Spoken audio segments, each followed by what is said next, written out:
हाँ, पाकिस्तान की जमहूरियत, अगर उसका नाम जाती उमरा है तो फिर यह बात ठीक हो सकती है।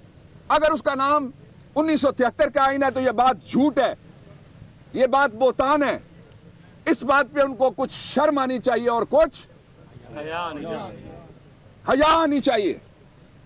अगली दो बातें जो कानूनी हैं, सुप्रीम कोर्ट ऑफ पाकिस्तान को मुकम्मल इख्तियार है कि वो दो तरह की प्रोसीडिंग्स चलाए और चलेंगी इस मुकदमे में। आप देख लेंगे, ये शॉर्ट है मुकदमा, हफ्तों महीनों वाला नहीं रह गया जनाब। पहला है नवाज शरीफ की नाअहली, उस पर फैसला 2 जजेस का मौजूद है। आर्टिकल 62 और 63 क्या JIT की रोशनी में 13 सवालों के जवाब शरीफ फैमिली ने दिए या उसके जवाब में गाली दी?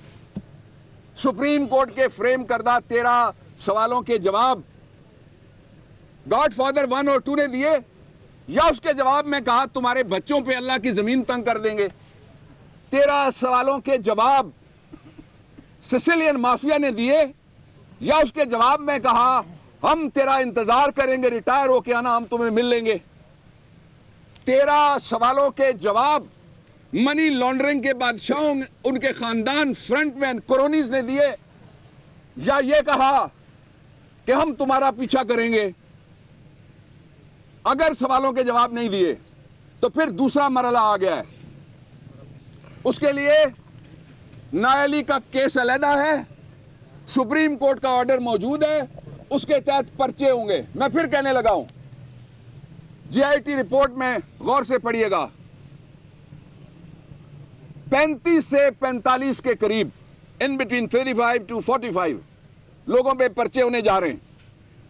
इसलिए कि जो गाड़ी दे चोरी के लिए मुल्जिम, जो चोरी की गाड़ी चला के जाए चोरी के लिए मुल्जिम, जो उस गाड़ी में चोरी करके माल लाए वो मुल्जिम, जो रख के ठिकाने पे पहुंचाए वो मुल्जिम, जो आगे जाके बेचे उसको वो मुजरिम, और जो उसको खरीदे मुजरिम। इसलिए ये मुजरिमों के आप सिर्फ गॉडफादर गॉड 2 तक चेहरे मत देखिए, ये बड़ी लंबी तफसील है, उसमें जाने का वक्त नहीं है। मैं अगले लीगल पॉइंट पे आपको लेके जाता हूं। शहबाज शरीफ की जो नाअहली है उसके लिए जो रेफरेंस इमरान खान का है वो बहुत आम है। एक ऐसा शख्स, सुप्रीम कोर्ट ऑफ पाकिस्तान की जुबान है, मेरी नहीं, पैनामा केस की जुबान है, किसी और मुकदमे की नहीं।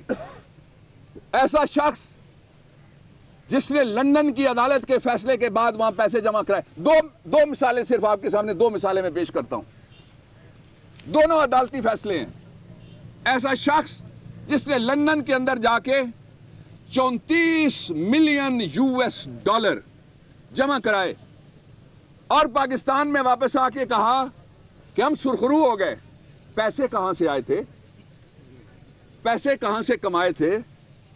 पैसे कहां से चुराए थे? PTI रहनुमा मीडिया से गुफ्तगू कर रहे हैं। बाबर आवान की जानिब से कहा गया है कि की जुबान में बाइकॉट का कोई लफ्ज नहीं है, एतराज का लफ्ज मौजूद नहीं है, यहां सिर्फ जवाबुल जवाब है।